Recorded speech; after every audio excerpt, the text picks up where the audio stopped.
CCN news में आज हमारे साथ बातचीत करने के लिए मौजूद हैं बागेश्वर जिला पंचायत की पूर्व अध्यक्ष और वर्तमान में भारतीय जनता पार्टी प्रदेश कार्य समिति के सदस्य और पूर्व में जिन्होंने महिला मोर्चा जिला अध्यक्ष के पद की भी जिम्मेदारी बखूबी निभाई है, ऐसी हमारे साथ हैं मौजूद हैं दीपा आर्या जी, जिनसे हम जानेंगे कि वो संगठन में किस तरह से वर्तमान में काम कर रही हैं और भावी उनकी क्या योजनाएं हैं, क्या वो टिकट की दावेदारी बागेश्वर सीट से करेंगी।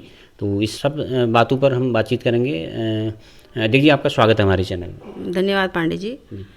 अध्यक्ष जी, वर्तमान में अब 2022 नज़दीक है, चुनाव आने वाले हैं और संगठन में अभी आप वर्तमान में एक जिम्मेदारी वाले पद को आप निर्वहन कर रही हैं, तो क्या क्या ऐसे कार्यक्रम हैं जिनको लेकर आप समाज में जा रही हैं, मतदाताओं कार्यकर्ताओं के बीच में किन चीज़ों को लेकर आप जा रही हैं अभी?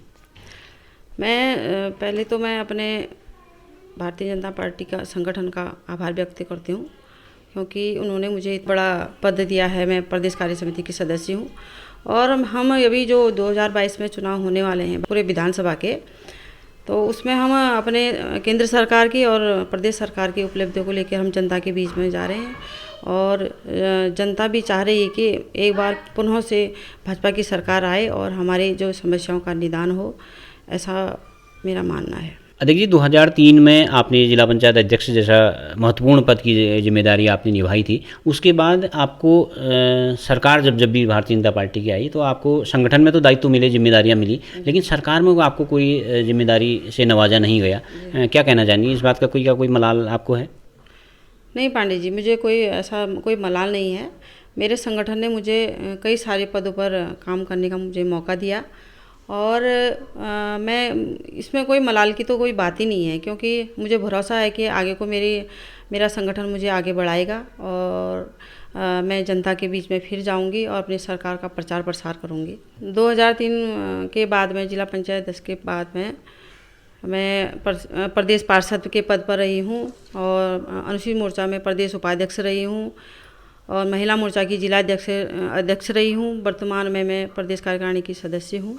इन पदों पर मैं अभी कार्य कर रही हूँ। वर्तमान में हम देख रहे हैं कि आपकी समाज में और मतदाताओं के बीच में, कार्यकर्ताओं के बीच में थोड़ी सक्रियता बढ़ी है और आपने इस बीच तो हमने देखा कि बाजार में आपके पोस्टर भी चिपके हुए हैं। तो आपकी इस तैयारी को क्या विधानसभा की दावेदारी के तौर पर देखा जा सकता है? जी जी बिल्कुल, मैंने इस बार पक्की दावेदारी की है। क्या कहते हैं, मैं अपने संगठन से गुजारिश करूँगी कि इस बार मुझे टिकट मिले। एक मौका मुझे मिलना चाहिए, क्योंकि मैं 2008 से मैं जिला पंचायत अध्यक्ष का कार्यकाल मेरा पूरा हो चुका था और उसके बाद में लगातार मैं दावेदारी कर रही हूँ। शायद मुझे मौका नहीं मिला, लेकिन मुझे आशापूर्ण विश्वास है कि इस बार मुझे टिकट मिलेगा, ऐसा मेरा मानना है। अध्यक्ष जी, एक वर्तमान में पिछले लगातार 3 बार से यहाँ के विधायक हैं चंदन राम दास जी, लगातार 15 साल से वो विधायक हैं। तो ऐसे में क्यों ये क्या कहा जाए कि दीपा आर्या को क्यों टिकट मिले? क्या खास बात है कि आपको क्यों टिकट मिले? नहीं, खास बात तो यह है कि ठीक है, हमारे वर्तमान में जो विधायक हैं चंदन राम दास जी, उन्होंने बहुत अपने कार्यकाल में बहुत अच्छे कार्य किए हैं। सड़कों का निर्माण किया है, स्वास्थ्य के स्तर पर भी बहुत काम किया है। तो मैं यही कहना चाहूँगी कि इसी स्तर पे मैं भी काम कर रही हूँ, अपनी जनता के बीच में जा रही हूँ, अपने सरकार का प्रचार प्रसार कर रही हूँ, अपने संगठन को मजबूत करने के लिए मैं काम कर रही हूँ। तो मैं भी चाहती हूँ कि इस बार मुझे अवश्य टिकट मिलना चाहिए। 2003 के बाद जब मैं जिला पंचायत की अध्यक्ष बनी तो मुझे पूरा जो जिला चलाने का पूरा अनुभव है। जनता के बीच जाके मैंने जो उनकी समस्याएं थे, उनको समस्याओं का निदान किया है। संगठन में भी बहुत सारे काम किए हैं मैंने, संगठन को मजबूती बनाने के लिए बहुत सारे काम किए हैं। इसलिए मुझे लगता है कि मुझे इस बार टिकट मिलेगा और मेरी दावेदारी मजबूत है। पिछले 3 बार से लगातार चंदन राम दास जी जीत रहे हैं यहाँ से बागेश्वर से। लोगों का सहयोग और अपार स्नेह उनको और भारतीय जनता पार्टी को कहा जा सकता है मिलता है। तो आप उनके कार्यकाल को कैसे आंकती हैं? मैं अपने विधायक जी का आभार व्यक्त करती हूँ। उन्होंने पूरे क्षेत्र में, हमारे बागेश्वर विधानसभा में बहुत सारे कार्य किए हैं। सड़कों का निर्माण किया है, हॉस्पिटल खुलवाए हैं और लोगों की, जो गरीब लोग हैं, उनकी समस्याओं का निदान किया है। बहुत अच्छा कार्यकाल रहा है उनका, मैं इतना कहना चाहूँगी। अच्छा, आप चाहती हैं कि बागेश्वर, दावेदारी तो उनकी भी है, वो सिटिंग विधायक भी हैं, और क्या आपको लगता है कि बागेश्वर में टिकट इस बार चेंज होना चाहिए? और चेंज होना तो क्यों होना चाहिए चेंज? मैं चाहती हूँ कि इस बार बागेश्वर विधानसभा से टिकट चेंज होना चाहिए, इसलिए कि जनता की मांग भी है कि इस बार टिकट चेंज हो, नया चेहरा आए और इस बार महिलाओं को वरीयता दी जाए, महिलाओं को भी आगे आना ज़रूरी है। इसलिए मैंने इस बार टिकट की दावेदारी की और इसीलिए टिकट चेंज भी होना चाहिए। कार्यकर्ताओं की भी इच्छा है इस बार, हाँ, नया चेहरा आए। जी। अच्छा, आप 2003 से लेकर लगातार 2008 तक 5 साल आप जिला पंचायत के अध्यक्ष रहे, काफ़ी उसकी चर्चाएं रहती थी, काफ़ी विकास कार्य भी आपने किए होंगे। और तो कैसा आप अपने कार्यकाल को किस रूप में आंकती हैं, क्या क्या आपने कैसे कार्य किए जो आप बताना चाहेंगे? क्योंकि जब जनता के बीच में आप जाएंगी तो जाहिर सी बात है आपसे पूछा जाएगा, तो आप क्या कहना चाहेंगे? जी जी, मैं ये कहना चाहूँगी कि मैं जब जिला पंचायत की अध्यक्ष थी 5 साल का कार्यकाल मैंने पूरा किया, जबकि सदन में मेरे पास पूर्ण बहुमत न होते हुए भी मेरा कार्यकाल जो भी था बहुत सुखद और स्वर्णिम रहा।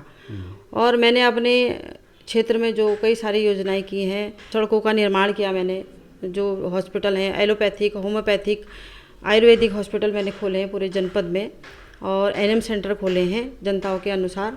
और जो विद्यालय हैं जूनियर, मेरे कार्यकाल में जूनियर हाई स्कूल और प्राइमरी 200-250 स्कूल मैंने पूरे जनपद में खोले हैं।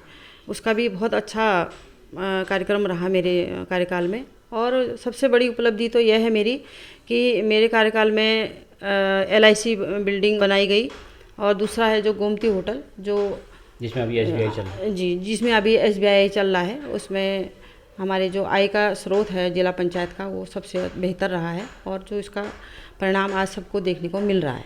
जी, अधिक जी, अभी वर्तमान में केंद्र में भी और प्रदेश में भी, राज्य में भी भारतीय जनता पार्टी की सरकार है, तो किन बातों को लेकर आप जनता के बीच में जाती हैं और कैसा आप इन दोनों के कार्यकाल को कैसे आप आंकती हैं? पहले तो मैं अपने केंद्र सरकार का धन्यवाद करूँगी, क्योंकि उन्होंने केंद्र सरकार में जब से हमारे मोदी की सरकार आई है देश में, तब से हमारे देश में कई सारी कल्याणकारी योजनाएं चलाई हैं।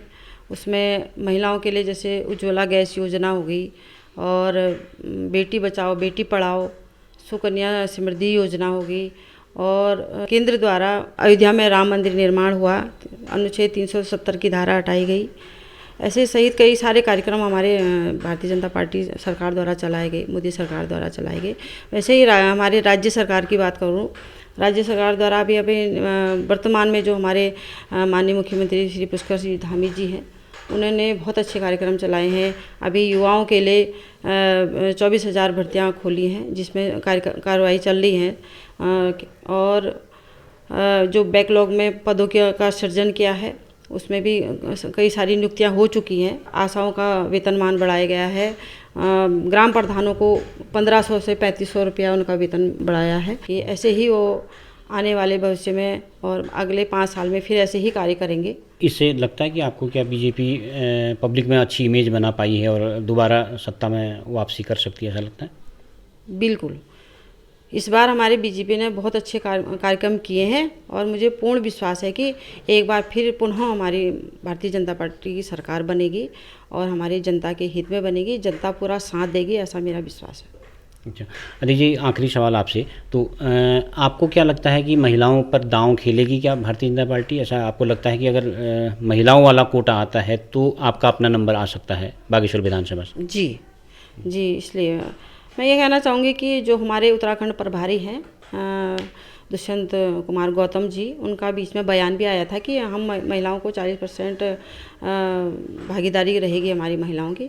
तो उसी के अनुसार मैं भी कहना चाहूँगी कि मुझे भी वरीयता मिलेगी और मुझे अवश्य टिकट मिलेगा इस बार बागेश्वर विधानसभा से, क्योंकि महिलाओं की आवाज़ बन के आना चाहती हूँ मैं, और अपनी महिलाओं की जो इस क्षेत्र की जो समस्याएँ उसको दूर करना चाहती हूँ। हमारे जो पूर्व मुख्यमंत्री भुवन चंद्र खंडूरी जी थे, उन्होंने भी महिलाओं के लिए हमारे 50% आरक्षण किया जो पंचायतों में हमें मिला। उसमें हमारी सारी महिलाएं उभर कर बाहर आई हैं और आज राजनीति कर रही हैं हर क्षेत्र में। इसी तरीके से विधानसभा में महिलाओं को आरक्षण भी मिलेगा।